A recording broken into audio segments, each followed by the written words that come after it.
आप सभी को नमस्ते। मैं डॉक्टर युक्मेन चौधरी और आज की इस वीडियो में हम आपको पैराफिमोसिस के बारे में हम डिस्कस करने वाले हैं। पैराफिमोसिस की क्या वजह है, किनको ये प्रॉब्लम ज्यादा देखी जाती है, कारणों की, लक्षणों की और जांचों की हम बात करने वाले हैं। तो पूरी जानकारी के लिए आपको पूरा वीडियो जरूर। पैराफिमोसिस स्टार्ट करने से पहले थोड़ा सा हम फिमोसिस के बारे में डिस्कस करना चाहेंगे। वैसे फिमोसिस का वीडियो मैंने ऑलरेडी अपडेट करा हुआ है, मेल प्लेलिस्ट में आप चेक कर सकते हैं, वीडियो के डिस्क्रिप्शन बॉक्स में भी आपको मिल जाएगा। फिमोसिस की हम बात करना चाहेंगे। फिमोसिस एक ऐसा कंडीशन है जिसमें आपका फोरेस्किन टाइट हो जाता है। फोरेस्किन टाइट हो जाता है और वो पूरा आपके ग्लैंड्स को, हेड ऑफ पिनाइल पार्ट को कवर कर लेता है और पीछे नहीं हो पाता है। यानी फिमोसिस में आपको स्किन पुल बैक करने में, रिट्रैक्ट करने में मुश्किल होती है। ये फिमोसिस है। पैराफिमोसिस की बात करेंगे। पैराफिमोसिस में क्या होता है कि आपका जो एक नॉर्मल, अगर हम बात करें नॉर्मल पोजीशन की, तो आपका फोरेस्किन कवर्ड करता है ग्लैंड्स को, हेड ऑफ पिनाइल पार्ट को। और अगर आप उसको फोर्सफुली रिट्रैक्ट करते हैं, यानी थोड़ा फोर्स से आप उसको पीछे करते हैं, तो वो स्टक हो जाता है। तो अगर आपका फोरेस्किन स्टक हो गया है और वो आगे नहीं आ पाता है, यानी अपनी नॉर्मल पोजीशन में नहीं आ पाता है, और फोरेस्किन का भी स्वेलिंग हो जाता है, एज वेल एज आपके ग्लैंड्स का यानी पिनाइल हेड पार्ट का भी अगर स्वेलिंग हो जाता है, तो उसको हम कहते हैं पैराफिमोसिस। कंडीशन कई बार एक अलार्मिंग और इमरजेंसी कंडीशन भी हो सकता है। अगर आपको बहुत ज्यादा प्रॉब्लम है और क्योंकि आपका फोरेस्किन स्टक हो गया है, तो हो सकता है आपके ग्लैंड्स को, हेड ऑफ पिनाइल पार्ट को ब्लड सर्कुलेशन में दिक्कत आए, प्रॉपर ब्लड सर्कुलेशन ना हो, वहां के टिश्यू डैमेज हो सकते हैं, डिस्ट्रॉय हो सकते हैं। ये हम कॉम्प्लिकेशन में भी डिस्कस करने वाले हैं। क्यों होता है, किनको होता है और क्या पैराफिमोसिस के पीछे क्या वजह देखी जाती है। जैसे मान लो अगर आप डॉक्टर से एग्जामिन करवाया है और आपके डॉक्टर ने ही उसको नॉर्मल पोजीशन में करना भूल गए हैं, यानी वो स्किन वहीं पे पीछे की तरफ है, वो नॉर्मल पोजीशन में नहीं हुआ है, आपके हेल्थ केयर प्रोवाइडर ने या डॉक्टर ने आफ्टर एग्जामिनेशन उस स्किन को वहीं छोड़ दिया है, तो वैसे केसेस में हो सकता है। या फिर हम बात करना चाहेंगे इन्फेक्शन। आपको बार बार इन्फेक्शन होते रहते हैं, कोई फंगल इन्फेक्शन है या किसी भी टाइप का कोई भी इन्फेक्शन है जिसमें आपकी फोरेस्किन स्वेलिंग हो सकती है, तो फोरेस्किन वहां पे स्टक हो सकती है, अटक सकती है। तो ऐसे केसेस में आपने ही फोर्सफुली स्किन को पीछे करा है, रिट्रैक्ट करा है बहुत ही फोर्स के साथ, और वो स्किन वहां पे स्टक हो सकता है। या फिर हम बात करें कोई इंजरी हुई है जेनाइटल पार्ट में, जेनाइटल एरिया में कोई इंजरी हुई है, उसके बाद भी ये डेवलप हो सकता है। या फिर एक एक्सटेंडेड टाइम पीरियड पे, बहुत ज्यादा टाइम तक अगर वो आपका फोरेस्किन पीछे की तरफ ही है, तो वो बहुत टाइम तक आपने उसे पीछे रखा हुआ है, एक्सटेंडेड टाइम पीरियड, और वहीं पे वो स्टक हो सकता है।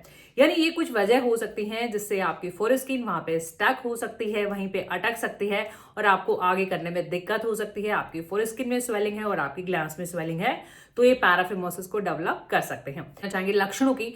देखिएगा, सिंपल है कि अगर आपका फोरेस्किन स्टक है तो आपको फोरेस्किन को मूव करने में, आगे उसको मूव करने में, आगे करने में दिक्कत हो सकती है, क्योंकि वो स्टक है। फोरेस्किन की भी स्वेलिंग हो सकती है और ग्लैंड्स की भी स्वेलिंग देखी जा सकती है, क्योंकि वो स्टक है। और क्योंकि बहुत टाइम से अगर वो स्टक है, काफी टाइम हो गया है, और हो सकता है कि जैसा कि हमने बताया ग्लैंड्स को ब्लड सर्कुलेशन प्रॉपर सप्लाई ना हो, तो उसका कलर थोड़ा डिसकलर्ड हो सकता है, वो ब्लूइश हो सकता है, ब्लैकिश हो सकता है, थोड़ा नीला, इस तरीके से अबनॉर्मल कलर उसका देखा जा सकता है, प्रॉपर ब्लड सप्लाई ना होने की वजह से। पेनफुल कंडीशन भी हो सकती है, काफी पेनफुल हो सकता है, क्योंकि स्टक है आपका फोरेस्किन और उसकी सूजन भी हो रखी है, तो ये काफी दर्द वाली कंडीशन, ये सिम्टम जो है और हो सकता है कि आपको इन्फेक्शन उसके साथ, तो कई बार आपको फीवर, ये सिम्टम भी डेवलप हो सकते हैं। यहाँ पे डायग्नोसिस की, जांचों की, कि कौन सी जांचें आप कराएं, क्या जांचें इसके लिए की जाती हैं, कौन सी जांच जरूरी होती है।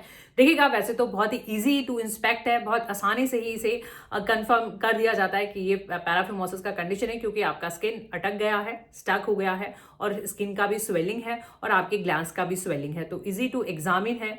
आपके डॉक्टर, इवन आप सेल्फ एग्जामिन भी कर सकते हैं, और साथ में आप एबनॉर्मल साइन आप बता सकते हैं, और आपके डॉक्टर आपकी हिस्ट्री ले सकते हैं कि कितने टाइम से है और क्या क्या अदर सिम्टम आपके हो सकते हैं, तो कंफर्मेटरी डायग्नोसिस हो सकता है। बस जस्ट लुकिंग, हाँ, फिजिकल एग्जामिनेशन इसको कंफर्म कर लेते हैं। ट्रीटमेंट पार्ट की, कि क्या ट्रीटमेंट अवेलेबल है और कौन सा ट्रीटमेंट आप अप्रोच कर सकते हैं। ट्रीटमेंट की जहां तक हम बात करेंगे, ट्रीटमेंट जैसा कि बताया कि अलार्मिंग कंडीशन, इमरजेंसी कंडीशन हो सकता है, तो आप अपने कंडीशन पे देखें कि क्या आपका सिम्टम्स है। इंपॉर्टेंट है वो ये है कि ट्रीटमेंट इस बात को फोकस करेगा आपका स्वेलिंग को रिड्यूस करना, जो आपके फोरेस्किन का और ग्लैंड्स का जो स्वेलिंग है उसको, सूजन को कम करना, ताकि आपका स्किन जो है नॉर्मल, फोरेस्किन नॉर्मल पोजीशन में आ सके। मेन पर्पस हमारा ये है। तो आपको अगर हम एलोपैथी में बात करें तो एलोपैथी में भी आपको जो है आपके डॉक्टर्स वही ट्राई करते हैं कि फॉर स्किन और आपकी ग्लैंड्स की स्वेलिंग रिड्यूस हो, जिसमें आप आइसिंग कर सकते हो तो रिड्यूस हो सकती है स्वेलिंग। और बात करना चाहेंगे यहाँ पे कुछ इंजेक्टेबल्स होते हैं, कुछ इंजेक्शंस देते हैं स्वेलिंग सूजन को कम करने के लिए। जैसे हम बात की एक एंजाइम है हाइलुरोनिडेज, एक एंजाइम है जो आपकी इंजेक्ट करा जाता है ताकि फर्स्ट पर्पज है स्वेलिंग को कम करना, और सेकंड स्टेप है हमारा जो आपका स्किन स्टक हो गया है उसको नॉर्मल पोजीशन में लाना। तो जैसे ही आपका स्वेलिंग कम होगा आपका फॉर स्किन नॉर्मल पोजीशन में आने की ज्यादा पॉसिबिलिटी है। तो इसके लिए जैसा कि स्वेलिंग रिड्यूस हुआ और कुछ लुब्रिकेंट्स अप्लाई कर सकते हैं आपके डॉक्टर्स, और ये एक पेनफुल कंडीशन हो सकता है क्योंकि स्किन स्टक है, तो आपको उससे पहले पेन किलर्स ऑरली दे सकते हैं या फिर इंजेक्शंस के थ्रू एनेस्थेटिक्स भी आपको दे सकते हैं ताकि इजीली जो है लुब्रिकेशन के थ्रू इजीली आपका स्किन जो है नॉर्मल पोजीशन में आ जाए। तो क्या कॉम्प्लिकेशन देखे जा सकते हैं? देखिएगा, अगर आप इसे ट्रीट नहीं करते हैं तो इन्फेक्शन के चांसेस हैं कि आपको इन्फेक्शन रहे। सेकेंड हम बात करना चाहेंगे इसका कॉम्प्लिकेशन जो है टिश्यू डैमेज, टिश्यू की डेथ जिसको हम गैंग्रीन कहते हैं, क्योंकि बहुत लॉन्ग टाइम तक अगर ब्लड सप्लाई नहीं हो रही है तो आपके ग्लैंड से फिर की बात करें तो वो डैमेज हो सकता है। तो ये कॉम्प्लिकेशन देखे जा सकते हैं, तो आपको राइट अवे ट्रीटमेंट अप्रोच करना बहुत इंपॉर्टेंट हो जाता है। प्रिवेंशन की, बचाव की, कि आप इस कंडीशन से कैसे बच सकते हैं, क्या स्टेप्स आप फॉलो करें कि आप इस कंडीशन को इजीली प्रिवेंट कर सकते हैं, बचा सकते हैं। सबसे पहले हम बात करना चाहेंगे आप डेली हाइजीन की प्रैक्टिस डेवलप करें, जिससे डेली हाइजीन प्रैक्टिस का मतलब है आप अपनी फोरस्किन को रिमूव करके उसको जेंटली आप with lukewarm water just simply आप उसे क्लीन करें ऑन रेगुलर बेसिस, उसको रिट्रैक्ट करें सो दैट वो नॉर्मली रिट्रैक्ट होता रहे और वहां पे कुछ इन्फेक्शन डेवलप ना हो। रेगुलर हाइजीन प्रैक्टिस डेवलप करें। सेकेंड, कभी भी अपनी फोरस्किन को फोर्सफुली रिट्रैक्ट ना करें, जेंटली रिट्रैक्ट करें। और आफ्टर एग्जामिनेशन आप अपने डॉक्टर के पास गए हैं, कोई फिजिकल हेल्थ केयर प्रोवाइडर है, या आपने ही खुद ही एग्जामिनेशन के लिए उसको स्किन को पुल बैक करा है, तो उसे नॉर्मल पोजीशन में करना ना भूलें, हमेशा उसको नॉर्मल पोजीशन में। लॉन्ग टाइम तक आप अपनी फॉर स्किन को रिट्रैक्टेड ना रखें, लॉन्ग टाइम तक उसे पीछे करके ना रखें। कोई भी एक्टिविटी हुई है, चाहे हम इंटरकोर्स की बात करें या फिर यूरिनेशन की बात करें, आफ्टर एनी एक्टिविटी आपने अगर उसको पीछे करा है तो फिर से उसको आफ्टर क्लीनिंग उसे नॉर्मल पोजीशन में करना ना भूलें। या कुछ केसेस में अगर हम एलोपैथी में बात करें तो कुछ केसेस में सर्जरी का नीड भी हो सकता है। इट डिपेंड्स कि आपको कितना सीवियरिटी है। सर्कमसिजन की हम बात करना चाहेंगे। अगर सर्कमसाइज्ड मेल है तो उनमें तो है ही नहीं कि उनमें ये कंडीशन देखा जाएगा, ये देखा ही जाता है अनसर्कमसाइज्ड मेल में।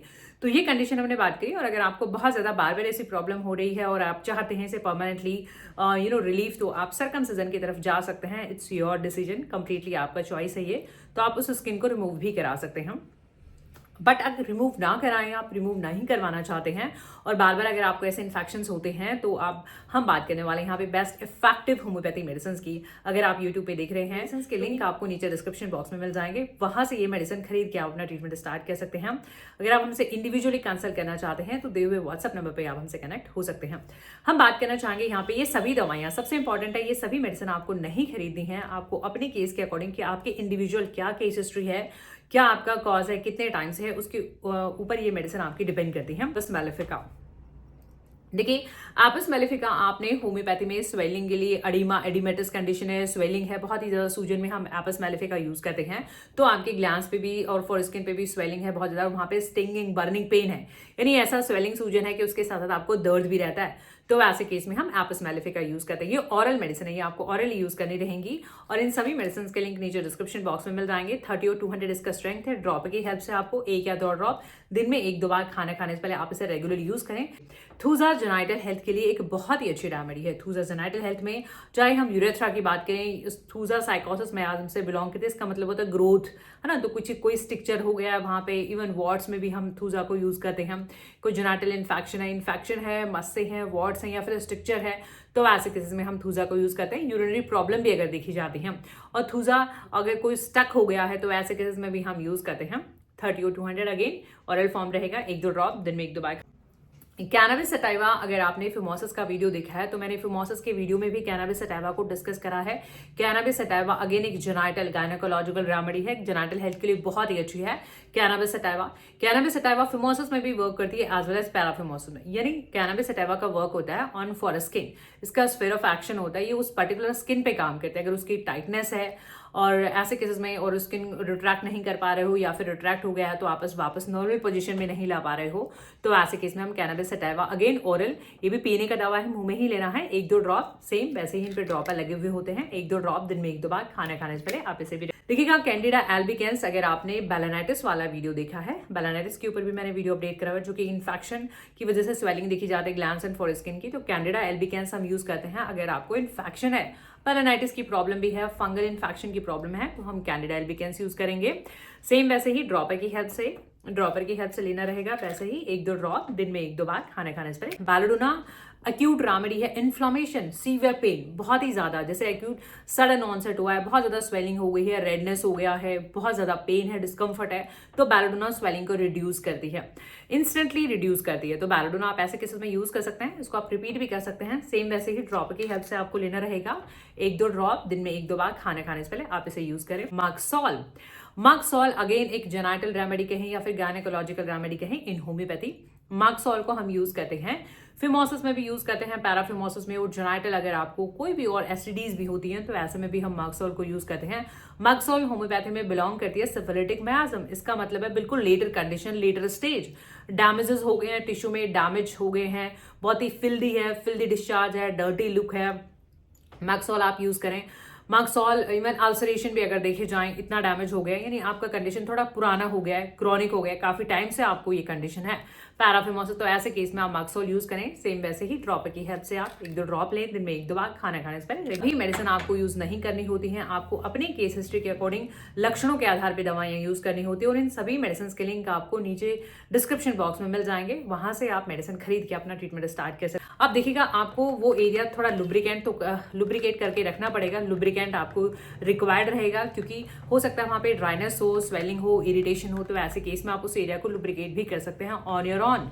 अगर आप स्टार्टिंग स्टेज में इसको मैनेज कर लेते हैं, स्टार्टिंग में ही आप मेडिसिन ले लेते हैं और आप स्वेलिंग कम हो जाएगा ऑरल मेडिसिन से, और आप इसको अप्लाई करें तो इजीली नॉर्मल पोजीशन में आपका स्किन आ भी जाएगा, है ना। ये आप यूज करें, आप ऑयल की हेल्प भी ले सकते हैं, कोकोनट ऑयल हो गया या फिर बादाम का, इवन ऑलिव ऑयल, ये ऑयल भी आप एज अ लुब्रिकेंट यूज कर सकते हैं स्किन को नॉर्मल पोजीशन में लाने के लिए। बट उसके साथ साथ आप ऑरल मेडिसिन भी यूज करें ताकि ऑरल इंटरनली भी स्वेलिंग कम हो जाए और आपकी मेडिसिन की से हेल्प हो जाए।